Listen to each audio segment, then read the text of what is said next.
안녕하세요. 저는 딸과 함께 살고 있는 50대 여성입니다. 저는 전 남편과 이혼을 하고 제 2의 인생을 살고 있는데요. 지금은 너무 행복하게 잘 살고 있습니다. 하지만 이런 행복이 있기 전까지 정말 힘든 시집살이를 살았어요. 시모가 저를 엄청나게 싫어했거든요. 보통 아무리 며느리가 싫다고 해도 살다 보면 누그러지는 게 당연지사인데 저희 시모는 단 한 번도 저를 미워하지 않고 괴롭히지 않은 적이 없었습니다. 절 그렇게까지 미워한 건 다른 이유도 있었겠지만 가장 큰 이유는 저희 집이 가난했기 때문이었어요. 가난의 대물림으로 인해 저 역시도 배운 것도 별로 없고 수준도 맞지 않는다고 절 싫어한 거죠. 그래서 정말 힘든 시간을 많이 참고 견뎌왔는데 그래도 마지막엔 제가 시모에게 크게 한 방을 먹이고 지금의 행복을 찾게 됐네요. 그럼 제가 어떻게 지금의 행복을 얻게 됐는지 여러분께 소개해 보도록 하겠습니다. 제 소개를 하면서 말했듯이 저희 집 형편이 어려웠던 탓에 시모는 결혼 전부터 저를 못마땅해 했습니다. 남편을 만난 것도 제가 팔자를 고치려고 꼬리쳐서 만난 거라고 했죠. 시모가 그렇게 생각했던 건 시댁이 굉장히 잘 살았기 때문이었어요. 남편의 조부모님과 외조부님께서 지역의 유지분들이라 집안 자체에 돈이 많기도 했고 아버님께서 집안의 도움을 받아 일찍이 사업을 시작해 성공을 하셨거든요. 그래서 흔히 돈이 썩어 넘친다고 할 정도로 집안이 잘 살았습니다. 사업을 하시던 아버님께서 갑작스럽게 병으로 일찍이 돌아가신 뒤에도 부족한 거 손톱만큼도 없이 잘 살고 있었죠. 그런데 저는 남편의 집이 그렇게 잘 사는 줄 모르고 있었습니다. 남편이 도련님처럼 말끔하게 잘 차려입고 뭘 하거나 살 때마다 가격을 전혀 신경 쓰지 않는 모습을 보면서 집안에 여유가 있구나 싶었지만 그렇게 대단할 줄은 몰랐죠. 애초에 저희 두 사람이 만나게 된 것도 남편이 일하고 있는 저를 쫓아다녔기 때문이었어요. 처음엔 날라리 대학생이 절 가볍게 생각하는 것 같아서 만남을 거절했는데 끈질기게 저를 쫓아다니는 남편의 진심을 보고 만나게 되었거든요. 그렇게 남편과 만나게 되고 남편 집안에 여유가 어느 정도 있다는 걸 알았지만 그게 저와는 상관없는 일이라고 생각했습니다. 어린 나이 남편과 결혼할 생각도 없었고 어려운 저희 집안 형편으로 인해 결혼하는데 많은 어려움이 있을 거라고 생각했거든요. 그래서 남편과는 결말이 결정돼 있는 연애를 한다고 생각했었어요. 그런데 남편이 데리고 간 여행지에서 발이 묶이게 됐고 그날 같이 밤을 보내게 되며 모든 게 제가 예상했던 그림과 달라졌습니다. 그날 있었던 일로 제가 임신을 하게 됐거든요. 갑작스러운 임신에 저도 당황스러웠고 남편도 당황했어요. 그래도 남편은 자기가 한 행동에 대해서 책임지겠다며 절 안심시켰습니다. 결혼하겠다며 저희 부모님께 인사를 드린 다음 절 시댁으로 데려갔죠. 그때 처음 시모와 만나게 됐어요. 그리고 자기 아들의 아이를 뵌 저에게 충격적인 말을 했죠. 너였어? 우리 순진한 아들 꼬셔서 이 난리를 만든 게? 능력도 없고 집안도 형편없다고 해서 얼굴이라도 예쁜 줄 알았는데 그것도 아니네? 예, 너 팔자 고쳐보겠다고 우리 아들한테 달려든 건 알겠는데 난 우리 아들처럼 호락호락하지 않다. 난 내 눈에 흙이 들어가도 너 우리 아들이랑 결혼 안 시키니까 그만 마음 접고 나한테 용돈이나 받아서 나가라. 어머님, 저 어떤 목적이 있어서 우연 씨와 만난 게 아니에요. 저희 집 형편 때문에 그렇게 생각하실 수도 있으시겠지만 정말 조금도 그런 생각해 본 적 없습니다. 엄마, 내가 말했잖아요. 미정이 그런 애 아니라고. 임신도 내가 가자고 한 여행 따라가서 된 거라고 제가 말했잖아요. 우연아, 엄마가 말하고 있잖니? 그런데 어딜 끼어들어? 그리고 네가 뭘 안다고 그래? 엄마가 해결할 테니까 넌 가만히 있어. 예, 너 나한테 어머님이라는 말 하지 마라. 방금도 말했지만 난 너 우리 아들과 결혼시킬 생각 없어.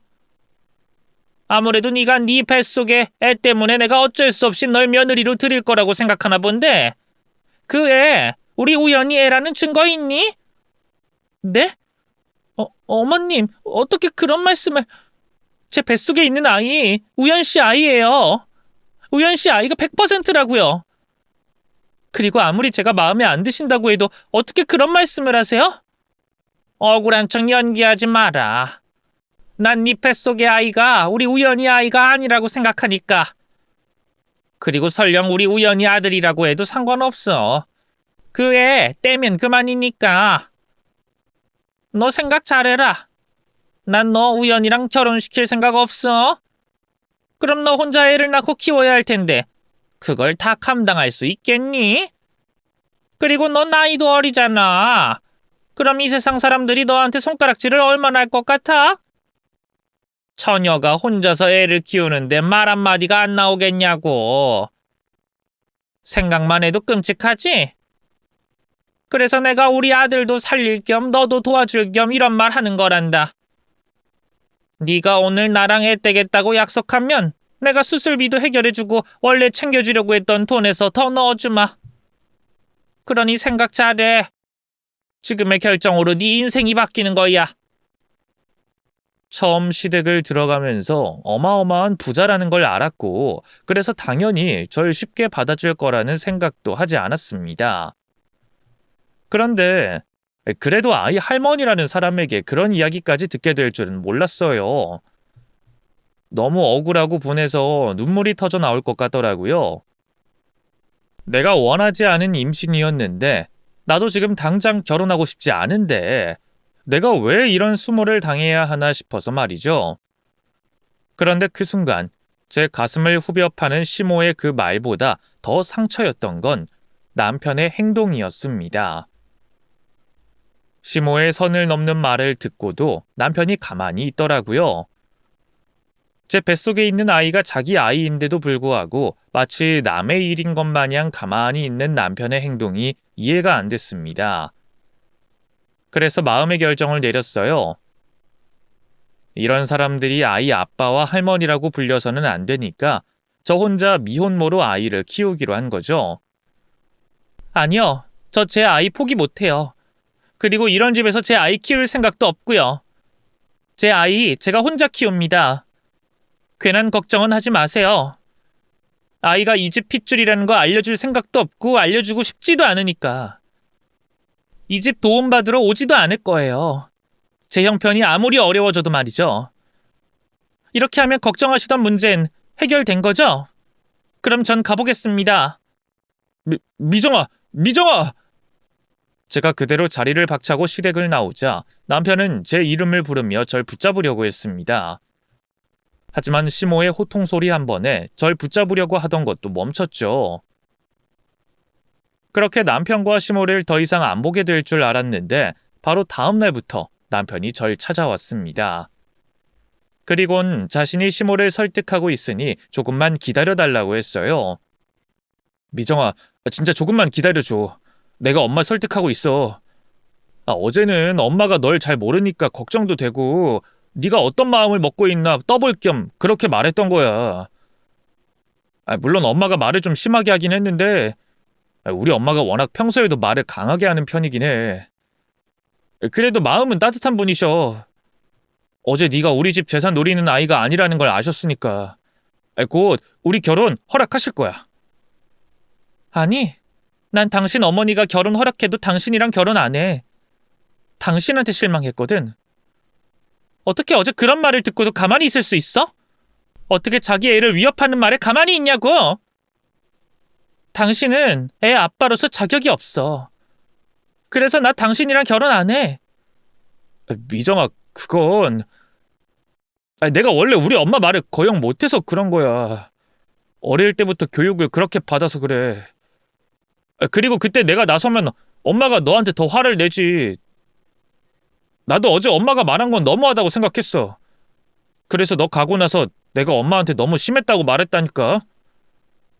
내가 어제 우리 엄마한테 들은 말에 대해선 꼭 너한테 사과하라고 할게. 그리고 우선 내가 사과할게. 미안해. 됐어. 사과든 행동이든 하려면 어제 했어야지. 난 결심했어. 그러니까 나 찾아오지 마. 남편에게 제 입장을 확실히 전하고 난 뒤 이후에도 찾아오는 남편을 계속해서 만나주지 않았습니다. 하지만 남편은 그럼에도 매일같이 저를 찾아와 제 마음을 돌려보려고 했어요. 또 점점 불러오는 배로 인해 남편보다 마음이 더 조급해졌던 부모님께서도 제 마음을 돌리려고 하셨죠.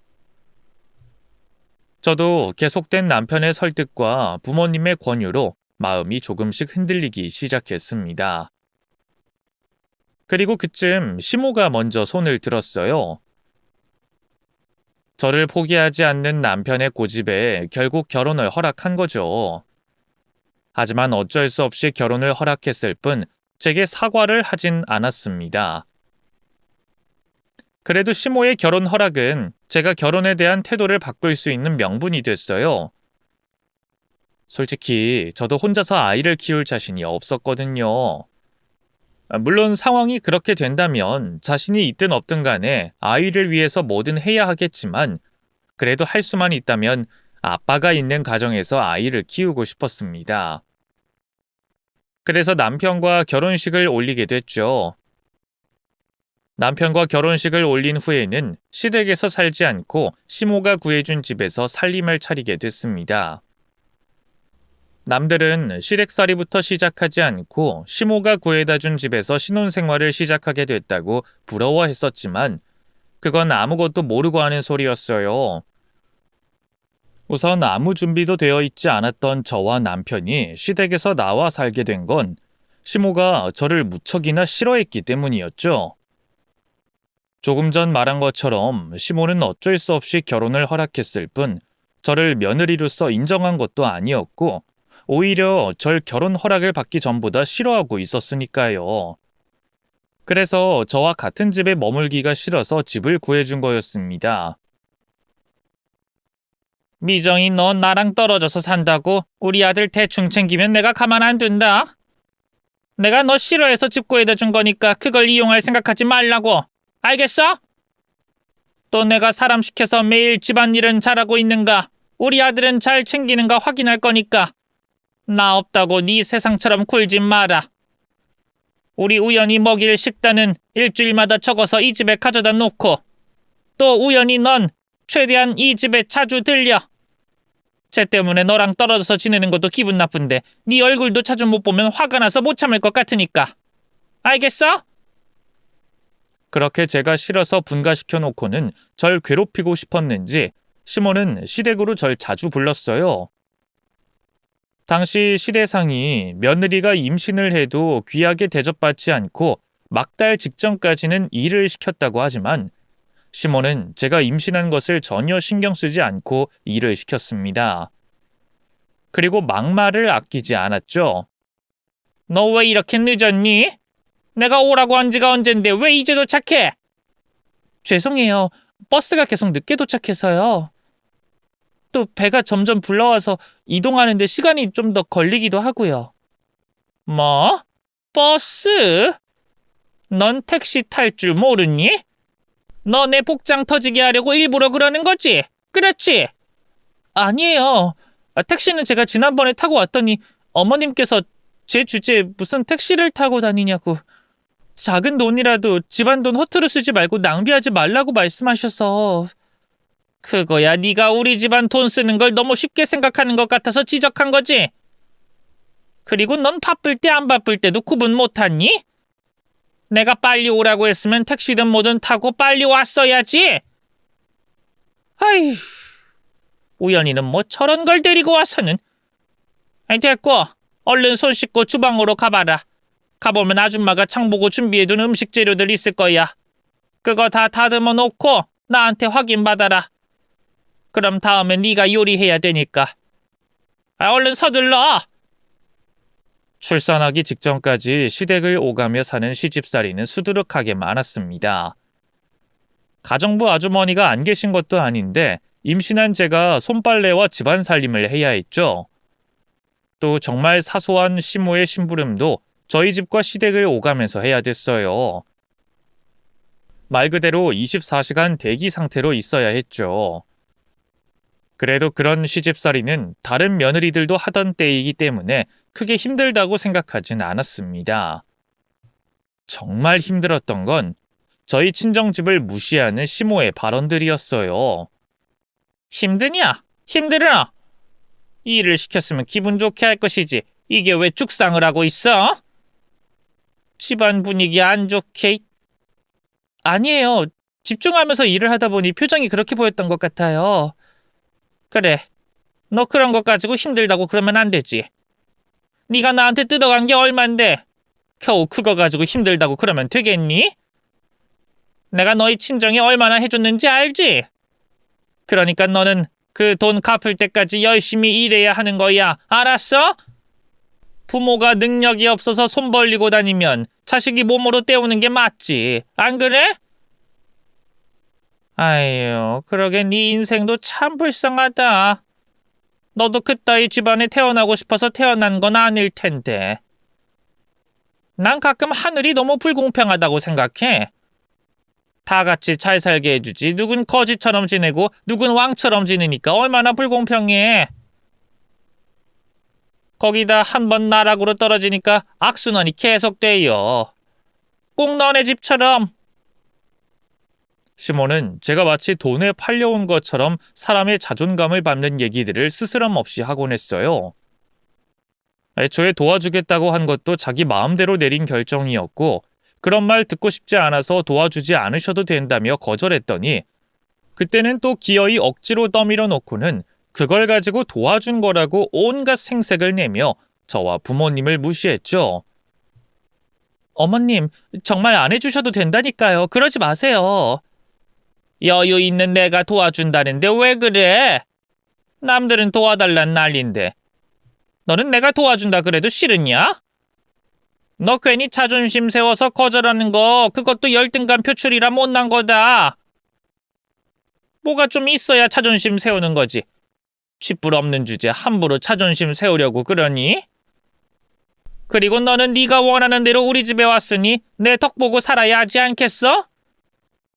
너 그러려고 우리 아들 꼬신 거 맞잖아. 아니야? 아니라고 할 수 있어? 됐다고 거절하는데도 굳이 도와주고 저런 소리를 하는 걸 보면 시모는 그냥 저를 괴롭히고 싶었던 게 분명했습니다. 처음부터 제가 자기 아들 핏바라 먹으려고 일부러 꼬셨다며 그런 소리를 했으니 그런 제가 너무 미워서 그렇게라도 괴롭혀야 속이 풀리는 거겠죠. 그렇게 제가 시모에게 이유 없이 괴롭힘 당하는 중에도 남편은 한 번도 제 편이 돼주지 않았습니다. 오히려 저는 가끔 괴롭히는 시모보다 가만히 있는 남편이 더 밉더라고요. 어머님이 저러실 때마다 당신이 좀 도와주면 안 돼? 내가 무슨 소리 듣는지 다 보고 들으면서도 어떻게 한 번을 내 편을 못 들어줘? 내가 엄마 앞에서 무슨 말을 해. 그리고 하루 이틀도 아닌 걸 가지고 왜 또 그래. 당신도 이쯤 되면 그냥 적응할 때가 되지 않았어? 남들은 욕도 여러 번 들으면 적응해서 아무렇지 않다 그러던데 매번 발끈하고 속상해하는 거 보면 당신이 너무 예민한 것 같아. 그리고 사실 엄마 말이 틀린 것도 없잖아. 당신이 처지가 그래서 무시당하는 걸 누굴 탓하겠어. 그래도 덕분에 당신 분에 넘치게 팔자 좋게 살고 있으니까 당신도 그 정도는 감수해야 하는 거지. 그런 말을 하는 남편에게 저는 또 한 번 상처를 받아야 했습니다. 하루에도 수십 번 남편과 이혼하고 싶다는 생각이 들곤 했었지만 저는 용기가 나지 않았어요. 그 당시 사회적으로 이혼녀에 대한 인식이 좋지 않았기에 이혼녀 꼬리표를 달고 혼자 아이를 키울 자신이 없었거든요. 저는 그렇다 치더라도 죄 없는 우리 딸까지 가난한 편모 가정에서 자라게 하고 싶지는 않았기 때문에 그래서 저는 딸아이가 다 자랄 때까지만 결혼 생활을 유지하겠다고 결심했습니다. 그렇게 저는 그 후로도 오랜 시간 시모의 모진 시집살이를 살아야 했어요. 그러던 어느 날, 저에게도 드디어 해방의 날이 찾아오는 듯 했죠. 나이든 시모가 서울이 답답하다면서 제주도로 내려가 살겠다고 했거든요. 그래서 저는 드디어 이 지긋지긋한 시집살이가 사라지고 송곳 같은 시모의 악담을 듣지 않아도 될 거라고 생각했죠. 하지만 그것이 헛된 희망이었다는 걸 깨닫는 건 그리 오래 걸리지 않았습니다. 나 제주도 내려가는 건 너도 들었지? 나 내려가면 너희가 이 집에서 지내라. 어때? 좋지? 내 덕이 아니면 네가 평생 이런 집에서 어떻게 살아보겠니? 이런 시어머니 어디 없다, 얘? 시모는 자기가 제주도로 내려간 뒤에 저희 보고 시댁에 들어와 지내라고 했습니다. 그러면서 또 생색을 내는데 저는 좋기는커녕 더 괴롭기만 했어요. 남 좋은 일은 절대 하지 않을 시모가 왜 그런 제안을 하는 건지 이해가지 않았고 분명 다른 꿍꿍이가 있다는 걸 예상하고 있었거든요. 아니나 다를까 시모는 가장 아끼는 물건들만 챙기고 나머지 짐들은 전부 그 집에 고스란히 두고 갔습니다. 그리고는 저더러 물건들 간수 잘하라며 당부를 하더라고요. 너희가 여기서 지내는 동안 내 물건 간수 잘해라. 물건도 오래 안 쓰면 상하니까 미정이 네가 여기서 지내면서 내 집 관리 좀 하라는 말이야. 1층은 건들지 말고 너희가 2층 쓰면 될 거다. 그래도 이런 집에서 살 수 있으면 그거 치고는 별로 어려운 일도 아니지. 안 그러니? 시모는 그 핑계로 매일같이 청소를 확인하고 저를 감시하며 괴롭혔습니다. 거기다 제주에는 수발들 사람이 없어서 그런지 저를 제주도까지 불러서 일을 시켰는데 그 횟수가 전혀 적지 않았어요. 시모에게 돈은 충분했으니 그 돈을 쓰면서 절 괴롭히는 건 일도 아니었죠. 그 먼 제주도까지 오고 가다 보니 오히려 전보다 더 힘들 수밖에 없었어요. 그렇게 저는 시모와 멀리 떨어진 곳을 느낄 새도 없이 오히려 전보다 더 고통스러운 시집살이에 점점 지쳐가고 있었습니다. 하지만 남편은 그런 저를 거들떠도 보지 않고 당연히 며느리가 해야 하는 일이라며 저에게 신경 하나 쓰지 않았죠. 그러더니 딴 여자와 바람이 났었습니다. 물론 그 사실을 알게 된 시모가 남편을 불러다 혼을 내 관계가 깊어지기 전 떼어놓을 수 있었지만 저는 남편을 더 신뢰할 수 없게 됐죠. 그때부터는 남편과 한 집에 살면서도 거의 남남인 것처럼 지내게 됐어요. 그러다 어느 날 남편이 시모를 모시고 살겠다고 하는 거예요. 제게 어떠한 이런 방구도 없이 곧 시모를 제주도에서 모시고 올 거라고 하더라고요. 아, 맞다. 엄마 한 달 뒤에 여기 집으로 올 거야. 그러니까 앞으로 조금 더 신경 써서 집 정리 좀 해. 특히 1층 있지? 거기 신경 써서 관리하고 그 냉장고에 있는 반찬들도 엄마 취향대로 준비해봐. 어머니 오셔? 얼마나 있다가 가시는데? 얼마 동안은 무슨 얼마 동안이야. 앞으로 엄마 계속 여기서 지내실 건데. 계속? 그게 무슨 말이야? 어머님께 무슨 일 있어? 여기서 쭉 지내실 일은 없잖아. 풍경 보는 것도 이제 질렸다고 하더라고. 그리고 일 하나 보려고 해도 비행기 타고 왔다 갔다 해야 하니까 그것도 귀찮은 것 같고. 그래서 내가 그럴 거면 다시 이 집으로 오라고 했지. 뭐? 그걸 왜 나랑 상의도 없이 결정해? 어머님께서 먼저 말 꺼낸 거 아니면 나랑 상의한 다음에 결정을 해야지. 이렇게 통보만 하는 게 어딨어? 나는 이 집에 사는 사람 아니야? 그리고 현아 의견도 물어봐야 하는 거 아니야? 뭐? 야, 여기가 네 집이야? 아니면 내 집이야? 여기 우리 엄마 집이야. 그러니까 엄마가 이 집에 들어오건 말건 그건 엄마 마음이지. 그리고 엄마가 여기 들어올 생각이 있으니까 나한테 제주도 풍경이 질린다, 왔다 갔다 하는 게 귀찮다 이렇게 말하는 거 아니겠어? 엄마가 그렇게 말하는데 내가 입 다물고 있어 봐라. 엄마가 뭐라고 생각하겠냐? 자기가 집에 오는 거 싫어서 내가 입 다물고 있다고 생각할 거 아니야. 에휴, 네가 그렇게 눈치가 없으니까 여태까지 우리 엄마한테 예쁨을 못 받는 거야. 어떻게 된 게 평생 우리 엄마한테 시집살이 당하면서 배운 게 없고 느는 게 없냐? 그렇게 당하고 살았으면 눈치라도 늘어야 하는 거 아니야? 뭐? 당신이 그런 말할 자격은 있어? 당신이 한 말대로 내가 당신 엄마한테 그렇게 모진 시집살이 당하고 있었는데 그럴 때마다 단 한 번이라도 날 두둔해 준 적, 위로해 준 적 있냐고? 그런 적도 없으면서 나 가지고 뭐라 할 자격이 있다고 생각해?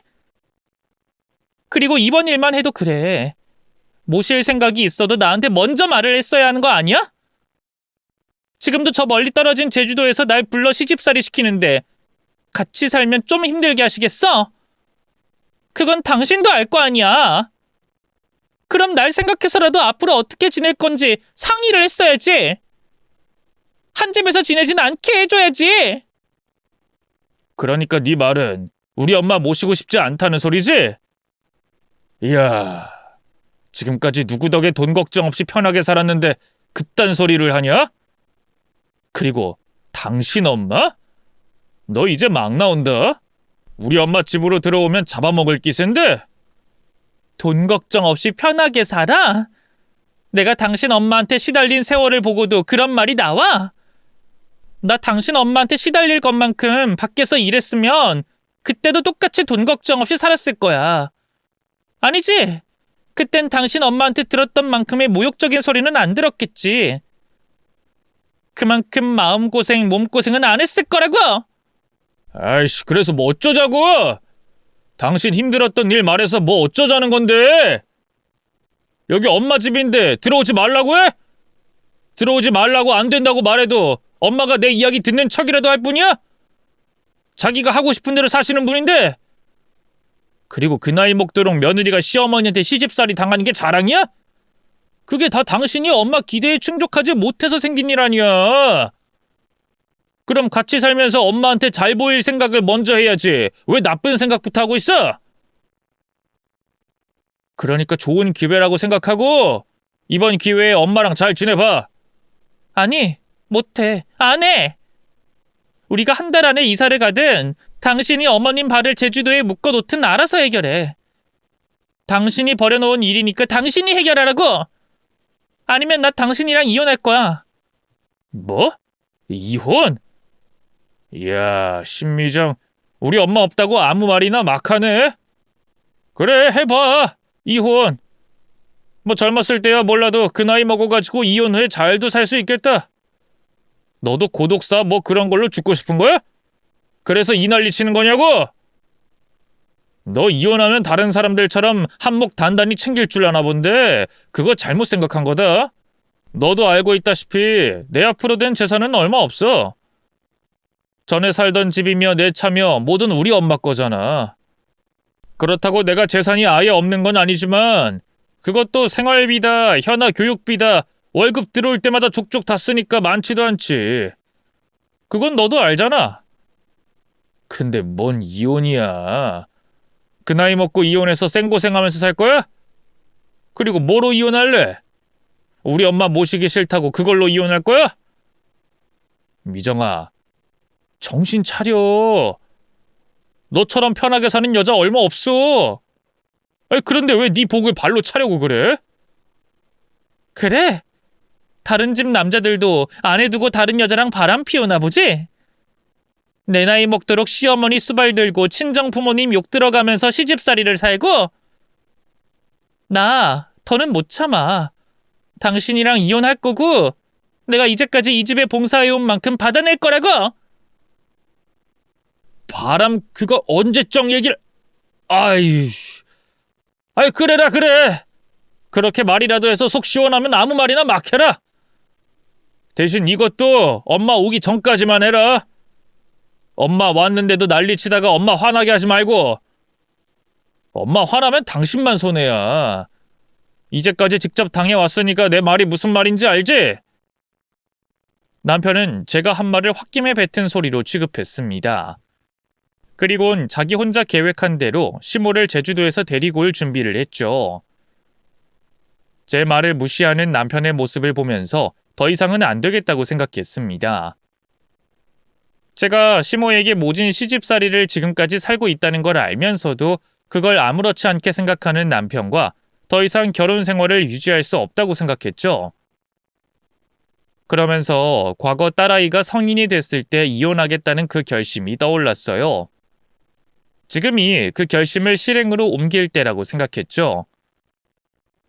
물론 딸아이가 아직 성인은 아니었지만 2주 안 되게 남은 수능만 끝내면 성인이나 다름이 없다고 생각했어요. 또 딸아이가 저보다 남편과의 이혼을 바라고 있었기 때문에 이혼을 결정하는데 어렵지 않았죠. 딸아이는 가장 가까이에서 저에게 무관심한 남편과 시모의 괴롭힘을 보고 들으며 자라서 그런지 어렸을 적부터 저에게 혼자 살라고 말하곤 했었거든요. 물론 저는 딸아이가 성인이 되기까지는 정상적인 가정의 보호 아래 자라길 바랐기 때문에 참고 있었지만 이젠 참지 않아도 되는 시기가 됐다고 생각했죠. 그렇게 남편이 시모의 이사 준비로 제주도를 오가며 정신이 없는 사이 저는 남편과의 이혼을 준비했습니다. 그런데 이혼을 준비하는 데 있어 참 답답한 부분이 많더라고요. 결혼하고 난 뒤 시모와 남편에게 당했던 억울한 일들 모두 제 사정이었고 법적으로 판단했을 땐 제가 당한 것만큼 되돌려받을 수 있는 게 없었습니다. 변호사분께서는 이혼 소송의 결과도 확신할 수 없다며 판결까지 가봐야 한다고 했어요. 분명 제가 이제까지 당한 세월이 있는데도 이혼 소송하는 데 있어서 필요한 건 증거와 증언이었습니다. 그래도 결과를 장담하지 못하는 건 저나 남편이나 마찬가지라고 하니 우선은 이혼 소송을 계획하고 있었어요. 그런데 그때 낯선 존재가 저를 찾아왔고 남편과 이혼하는 데 있어 저를 도와주겠다고 했죠. 절 도와주겠다고 찾아온 낯선이는 시모의 비서였던 성철 씨였습니다. 성철 씨와는 시댁을 오며 가며 가끔씩 인사를 한 적은 있었지만 개인적으로 대화를 한 적도 없던 사람이었고 시모 측 사람이라고 판단해서 처음엔 경계를 했어요. 김 비서님께서 저를 도와주시겠다고요? 왜요? 아니, 그 전에 제가 남편과 이혼할 거라는 건 어떻게 하셨어요?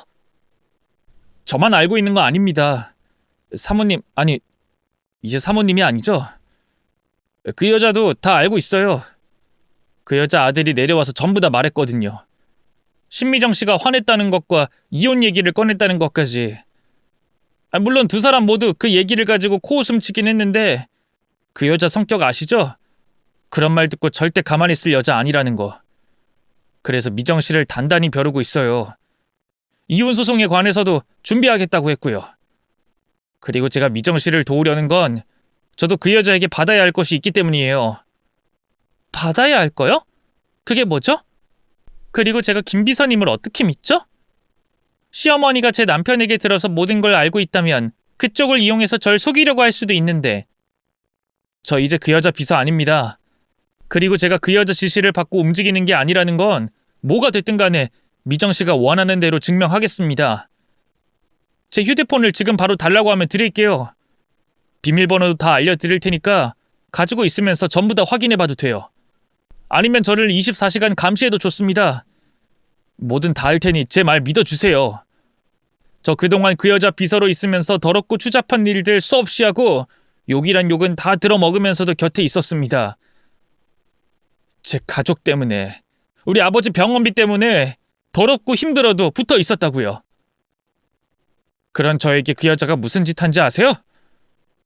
제 잘못도 아닌 일을 가지고 자기 기분 좋지 않다는 이유로 생전 처음 듣는 욕을 하고 저희 가족, 저희 아버지까지 모욕했습니다. 거기다 제 잘못도 아닌 일 보고 책임지라며 절 해고했어요. 제가 제 잘못도 아닌 일에 잘못했다고 무릎까지 꿇고 빌었는데도 말이죠. 그런데 그 여잔 아프신 아버지 병원비 때문이라도 제발 용서해달라는 제 간절한 말을 비웃고 저희 아버지를 욕했습니다. 그 여자가! 그리고 제게 책임까지 묻더군요. 업무 시간 이외에 벌어진 일이니 직접 변상하라면서 말이죠. 비서한테 업무 시간이 어디 있습니까? 그 여자가 한밤중에 불러도 나갔던 저였는데. 어쨌든 그래서 월급 포함 퇴직금까지 단 한 푼도 받지 못하고 빈손으로 끌려 나왔습니다. 그 일이 너무 억울한 마음에 또 그 여자에게 사과를 받고자 복수를 하려다가 미정 씨 이혼 얘기가 생각났어요. 그래서 우리가 서로 도우면 원하는 걸 얻을 수 있지 않을까, 또 복수도 할 수 있지 않을까 싶어서 찾아왔습니다. 솔직히 그 말만으로는 김 비서님께 신뢰가 가지 않네요. 그리고 대체 저를 어떻게 도와주시겠다는 거죠? 저한테 그 여자가 저지른 불법적인 일에 대한 증거가 있습니다. 해고당하고 가장 먼저 했던 일이 그 증거들 확보하는 거였어요. 그래서 비밀번호가 바뀌기 전에 그 여자 메일과 클라우드에서 그 증거들 확보했고요. 또 제가 그 여자 일 처리하면서 알게 되거나 가지고 있던 증거들도 다시 정리해 놨습니다. 그럼 그걸로 끝 아니에요? 그거 가지고 경찰서에 가시든 협박을 하시든 뭐든 하면 되잖아요. 저 혼자서는 협박이 통하지 않아서 그래요. 아시잖아요. 그 여자가 연줄이 얼마나 넓고 어떤 방법을 쓰는지.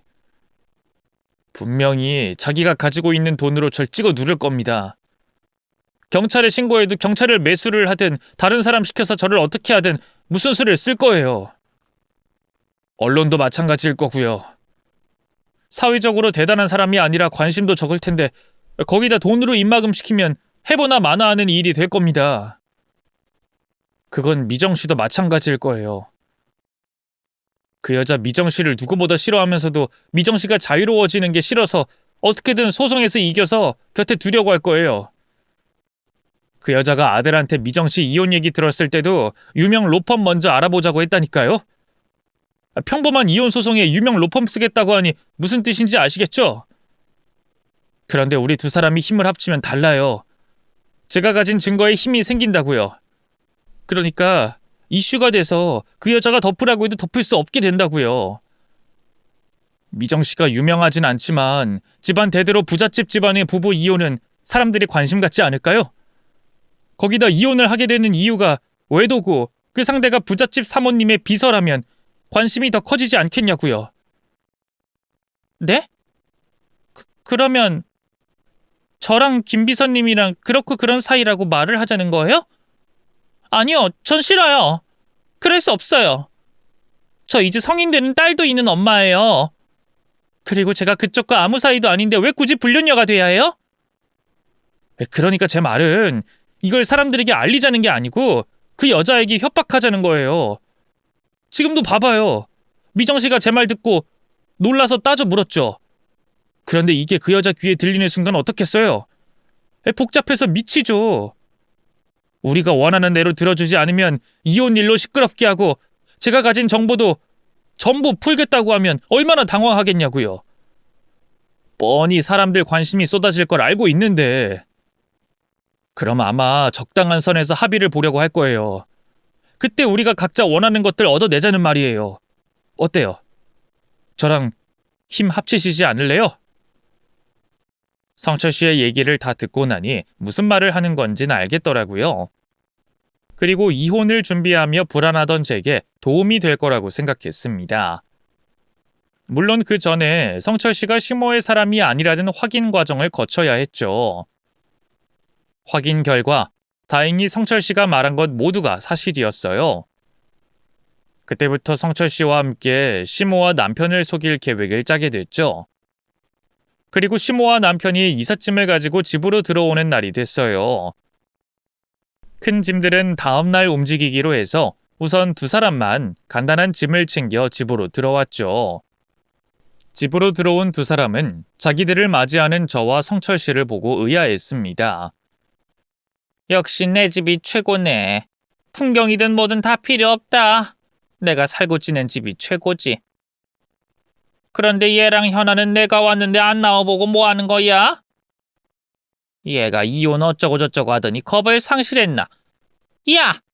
넌 시어머니가 집에 왔는데 안 나오고 뭐해? 어머머, 뭐야? 너 왜 여기서 아무 말도 안 하고 서 있니? 그리고 김비서가 내 집엔 왜 들어와 있는 거야? 이게 지금 무슨 상황인 거지? 여보, 뭐야? 뭔데? 뭐긴 뭐야. 저번에 내가 말한 이혼 관련해서 당신 엄마한테 말하려고 기다리고 있었지. 왜 당신이 그랬잖아. 당신한테 돈 뜯어서 한몫 단단히 챙기려는 생각하지 말라고. 뭣도 없는 사람이니까. 그래서 당신 엄마한테 받아내려고? 따지고 보면 내가 지난 20년 동안 당신 엄마 때문에 고생했었잖아. 그럼 그 고생한 값도 당신 엄마한테 받는 게 맞지. 안 그래? 어머님, 저 이 사람과 이혼한다는 소린 들으셨죠? 그래서 말인데 돈 주세요. 솔직히 돈보다는 제 젊은 날과 시간을 받아내고 싶은데 그게 현실적으로는 불가능하잖아요. 그러니까 돈이라도 챙겨서 제가 좀 덜 억울해지려고요.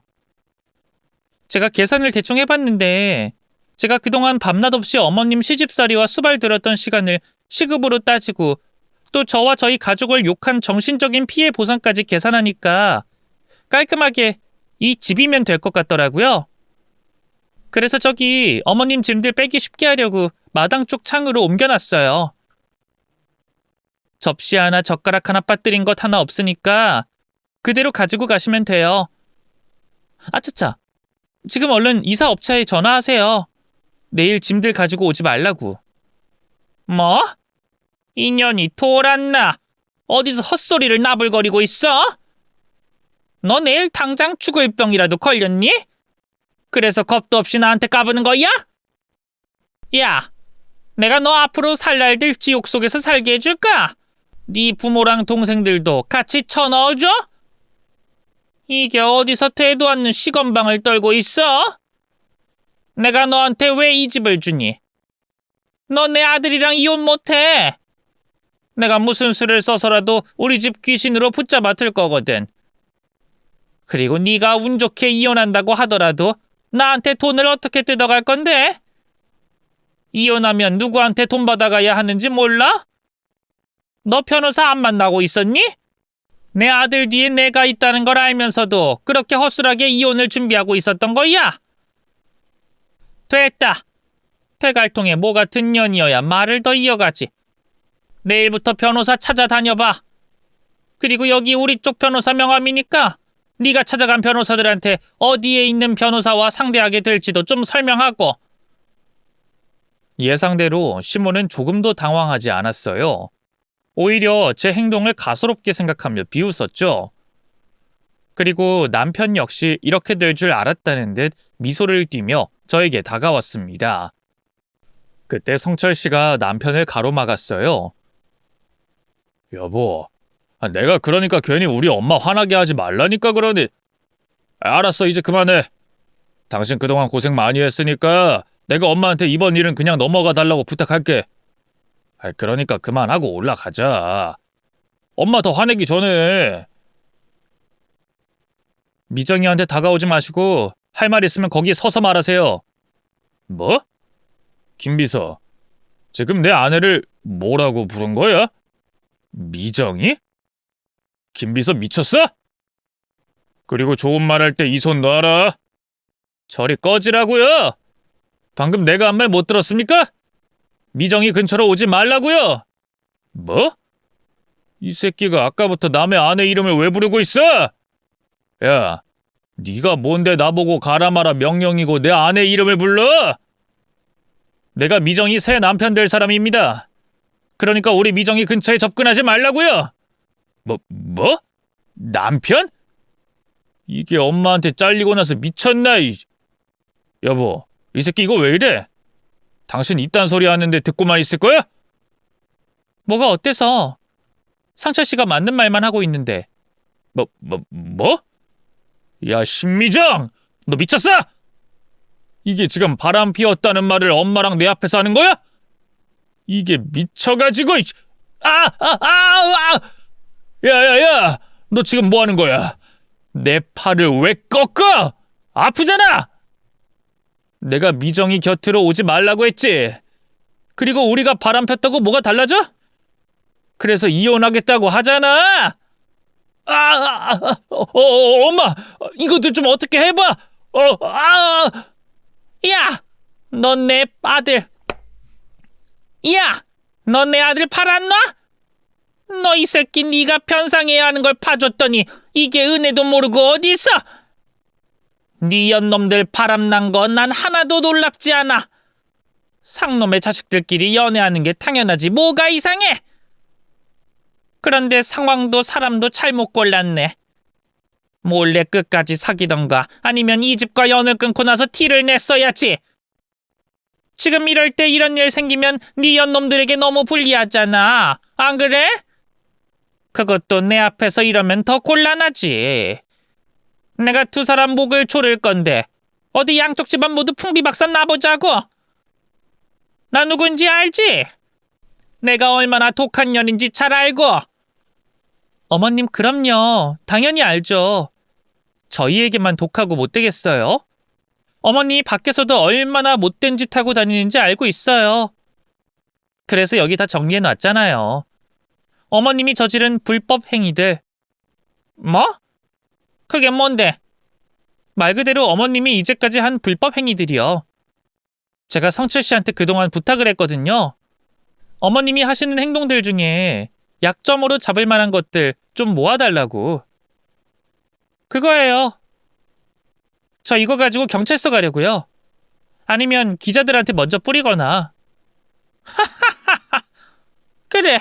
그래 봐. 내가 그 정도 협박에 당할 줄 알았니? 내가 괜히 생돈 날려가면서 사람들 입에 돈 쳐넣은 줄 아니? 이럴 때를 대비해서 넣어둔 거지. 신고를 하든 뭐를 하든 해. 나도 내가 뿌려놓은 연줄로 네가 한 앙큼한 짓들 아무 일 없다는 듯이 참재울 테니까. 대신 너희 둘은 각오해라. 내가 다시는 못 기어오르게, 아니 못 쳐다보게 밟아줄 테니까. 너네 가족들까지 포함해서. 근데 여성 잡지에도 돈을 먹였어요? 저는 여성 잡지랑 인터넷에 먼저 올리려고 했거든요. 왜 그 사람들 부잣집 불륜에 관해서는 관심 많잖아요. 대대손손 부잣집 집안의 며느리, 시어머니 비서와 바람나다. 이런 제목이면 여자들 사이에서 관심이 엄청 많을 것 같은데? 거기다 어머님 저질러온 불법 행위까지 양념으로 넣어주면 사람들이 얼마나 좋아하겠어요. 그건 불타는데 기름 붓는 거랑 똑같지 않아요? 사람들 입에 그렇게 오르고 내리는데 어디에 돈을 먹인다고 되겠어요? 그렇다고 어머님께서 몇 대 재벌까지는 아니잖아요. 괜히 골치 아플 바엔 잡아서 처벌하는 게 낫지. 근데 제가 이혼소송 변호사분과 대화 나누면서 물어보니까 여기 있는 것들 우습게 볼 건 아닌 것 같던데? 어머님 어쩌면 큰일 나실 수도 있겠어요. 그제야 시몬은 당황하는 모습이었습니다. 거기까지는 예상 못했던 거죠. 제가 설명한 대로 상황이 흘러간다는 보장은 없었지만 시모로서는 예상치 못한 일이 부담스러웠을 거예요. 그래도 셈이 빠른 사람이라 그런지 사태 파악을 빨리 하고 제게 뭘 원하냐고 물었죠. 그래서 너희들이 원하는 게 뭔데? 어머, 어머님도 걱정이 되긴 하나 봐요? 뭐 별거 없어요. 뭐 저야 아까 말한 것처럼 저 인간과 깔끔하게 이혼하고 이 집 받는 거고, 성철 씨에게는 원래 받아야 하는 돈과 함께 그동안 했던 행동들에 대한 사과, 진심 어린 사과를 받는 거예요. 어떠세요? 다른 건 다 좋아. 그런데 이 집은 안 돼. 이 집은 나에게도 의미가 있는 집이라니까? 대신 이 집 가치와 같은 걸로 대신 주마. 에이, 일부러 그래서 빼앗으려고 하는 건데 그럴 순 없죠. 저 이 집 아니면 싫어요. 이 인연이? 아니 다른 걸 준다니까. 아니 이 집보다 더 좋은 걸 주마. 그럼 네 년이 이득이잖아. 그리고 이 집, 이 동네에서는 그렇게 좋은 집도 아니야. 내가 가진 추억 때문에 내가 아끼는 거지. 뭐? 년? 야, 너 지금 상황 파악이 안 돼? 어디서 계속 년년거려? 너 안 되겠다. 내가 진심도 없는 사과는 받기 싫어서 너한테 안 받으려고 했는데 받아야겠다.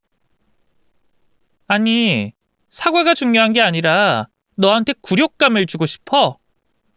그러니까 무릎 꿇고 잘못했다고 해.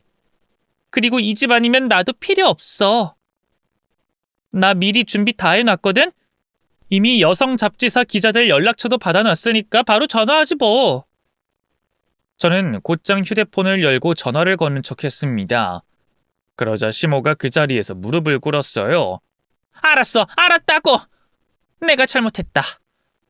그동안 널 너무 괴롭혔어. 내가 이렇게 무릎 꿇고 빌 테니 날 용서하렴. 그리고 이 집도 넘겨주마. 그러면 된 거지? 좀 더. 뭐? 아이, 좀 더 하라니? 좀 더 애처롭게 매달려 보라고요. 당신 때문에 기분 나빠졌으니까. 알겠어. 내가 잘못했다, 미정아. 날 용서해 다오.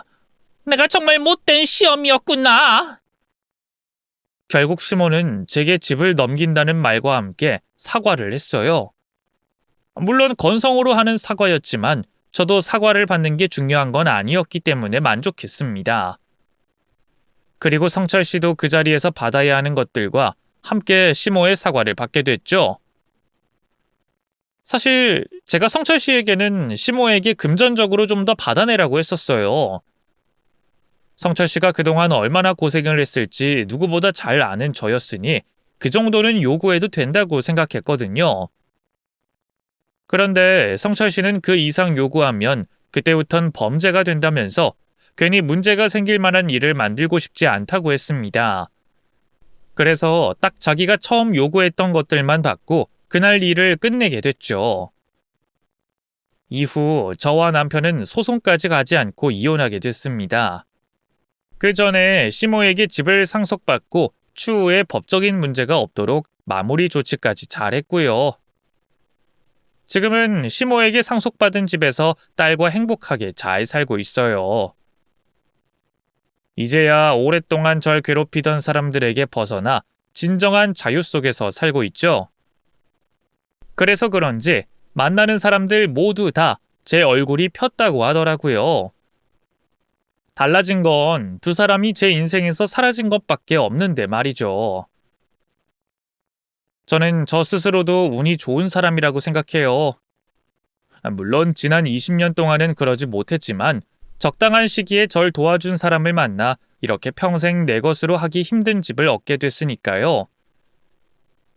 또 시댁이 부자였던 것도 이런 행복한 순간을 맞이하는 데 도움을 준 것 같고요.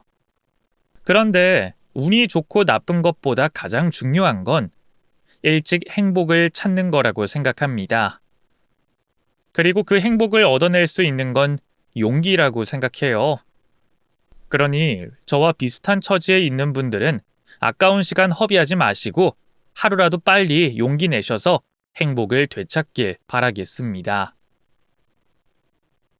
다들 행복하시고요. 전 이만 인사드릴게요. 제 사연 읽어주셔서 감사합니다.